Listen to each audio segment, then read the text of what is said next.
What's going on, guys? We are back at the bike shop, aka my job. So today's project, or this month's project, Harley wise, is going to be kind of a full go through and just another winter makeover. So this bike has been sitting since summer, the end of summer, and this is my stunt bike. So my burnouts, my rollers, my wheelies and all that. So it's set up for stunts, plus 2 tubes with, I guess, heavy duty springs, but the seals are gone, they leak, they run all along the front end and everything, so those have to get rebuilt.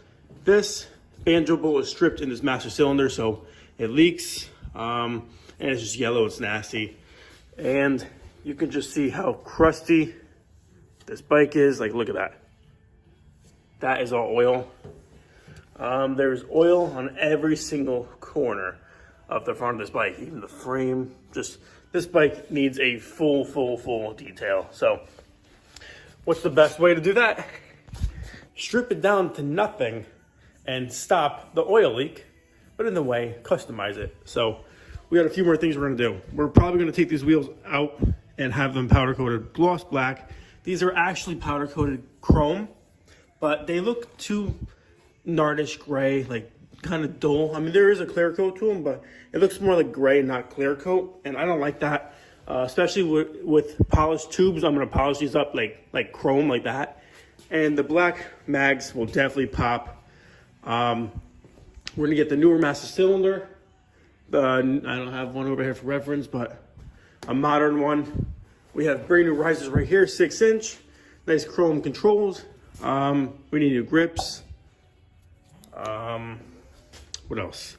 We're getting this painted black and that black just to match the powder coated black in the back. I mean, this is powder coat and it looks literally like mirror chrome, or like mirror like finish, like wet. It's very clear. So this is gonna get cleaned up. Gonna take this off because it just looks too bungy. I used to like it like that, but I don't like that. This sticks out too much. It looks kind of dumb. So I'm gonna get more of a smooth lay down bracket. We're gonna fix all that. We have 1-inch blocks to put onto this shock, the lower shocks, to lift it up another inch. The bike, the pipe rubs right here on the swing arm. So we have to cut this behind the shield and pitch it out a little bit and re-weld it. Got to take this East Coasting thing off because I'm going to try and make my own little air cleaner cover. Every single piece of chrome is going to get cleaned on this bike. So all the details have to come off, and then we get to wash this bike. Another thing is with this bike is, the chain. So you can't really tell from where it is now, but I will spin the wheel in a second and show you guys that. But this chain popped off 3 times in the past. You can see right here how crooked the chain is. Just, this thing's demolished. So the broken part's in the front, so you guys are gonna see that. But it hit my fender and I gotta clean that up somehow without making it look worse. So we are missing a bolt here. The shifter I have, there's no play there. Nice.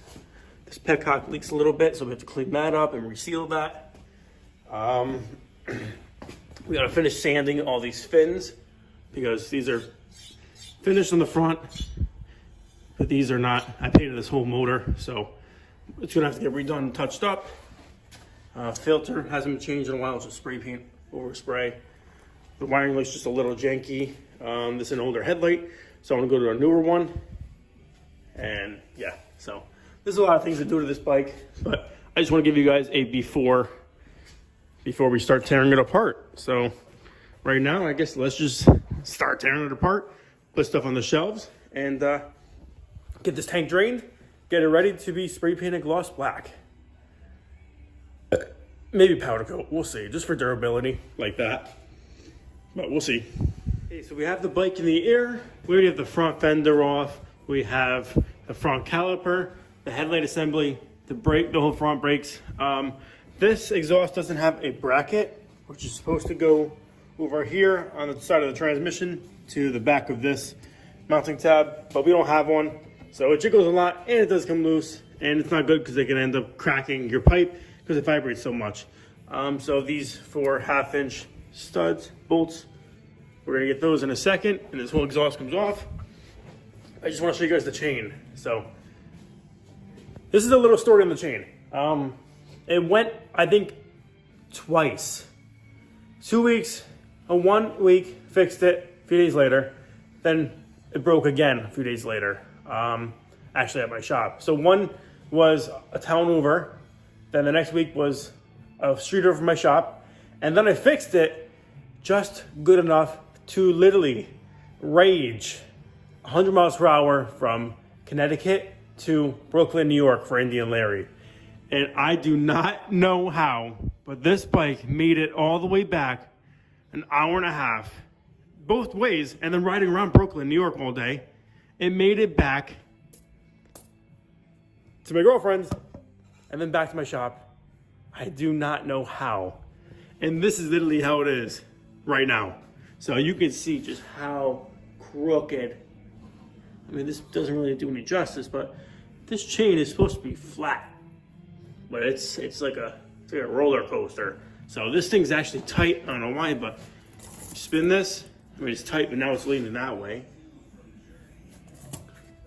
Right there, you can see how cockeyed that is right there. This made it from New York. Like how? And then look, it's loose now. Or no, it was a second ago. Loose, tight. So we have either kinked sprocket, which is obviously it's kinked, or we have a bent front sprocket and back, or just one or the other. So we will not know until we somehow take the front sprocket off, put it in something flat, and see if it has any wiggle room. But just to be safe, I am going to get new sprockets because we don't have to deal with this later on. Because to change the front sprocket, outer cover comes off, clutch assembly, inner primary, just to get the sprocket back here. So you definitely don't want to go back in there a second time after being all freshened up with gaskets and fluid and everything, just to have to change the sprocket. So while we're here, we're gonna do that. But this chain is snapped off on a clutch dump. That's what did the fender, like that. And it actually chewed up my swing arm in the back, but that's cosmetic, that's fine. But yeah, we're definitely in need for a tune-up, as you could say. And the studs right here that go in the wheel, they did not strip out. Thank God, because that would have been a big issue. I would have had to get a whole new wheel. So good thing that's not the case. Right now we're gonna get this chain off, and no, the wheel can't come off because we have to keep it rolling, but I'm gonna take the back fender off once we get the chain off. So the chain is flat right now, parallel with the wall. And as we go down, it goes in every other direction. It's flat, starts to turn.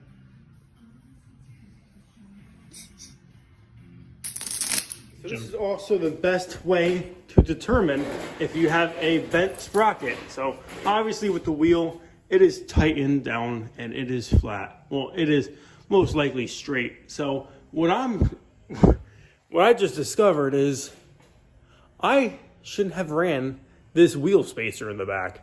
So this spacer on the back of the hub right here spaces this out. But if you look at this fucking rear sprocket dead on, I mean, it's kind of hard to tell it at dead on with the camera, but I probably shouldn't have put the spacer on because it's not really in line with that sprocket. So spin this, it doesn't look bad. No. So I think we might be okay. If I wanted to, I could start the thing up or whatever and put it in gear and watch that sprocket in the front, see if it goes like this. But I think if we get rid of this, it won't have a tight spot, it won't have a kink. It'll actually be straight on. I just wish you guys could see a little bit better, but that's the sprocket right there. That's a little bit off, just a little bit, so we might be okay. Front sprockets are also pretty expensive for some weird reason, like 80, 90 bucks. So once again, we're gonna do the bench test. And if it's all right, we might just run with it. At least we found the issue, the spacer, we could take out now. So that's why there was a hole on the inside of my exhaust on my other bike. So you really can't tell from here unless that's the spot, or that is, but it's kind of wore down. It rubbed on my exhaust. Yeah, that's not even flat anymore. Okay, so it's oil draining time. I don't know why that looks kind of weird. Looks like pinkish. Just trying to see if there's any metal in it real quick. Yeah, my hands are dirty now.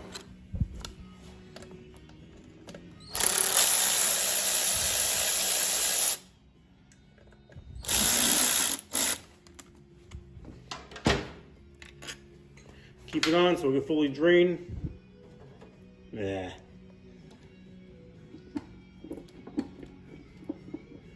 I like to just leave one bolt on the top so it can drain, and then all the oil inside the inner cover, it will leak down, and gravity will drip.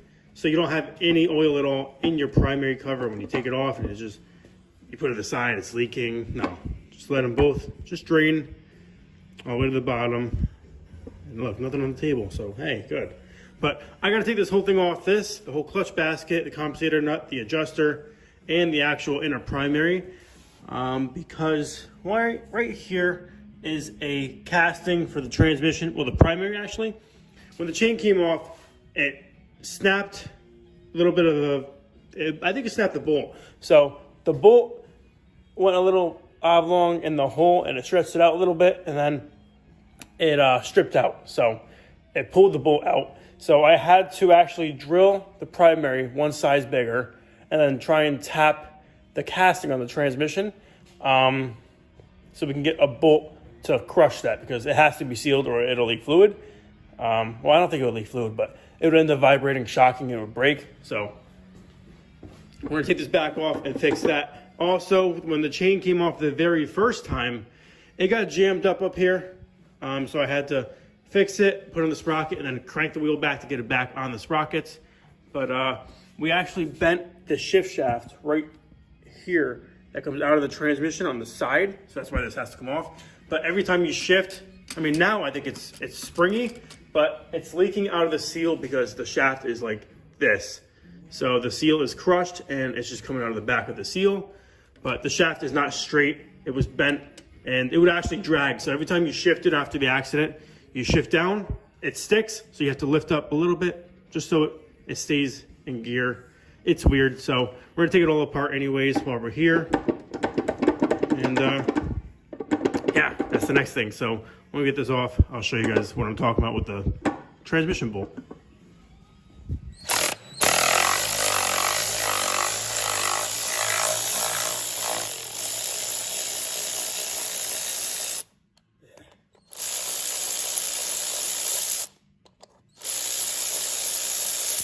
That'll come out easy. I don't want to force it. I'm pretty sure I packed a bunch of RTV in the hole just so it wouldn't leak past. But I'm pulling this thing off now.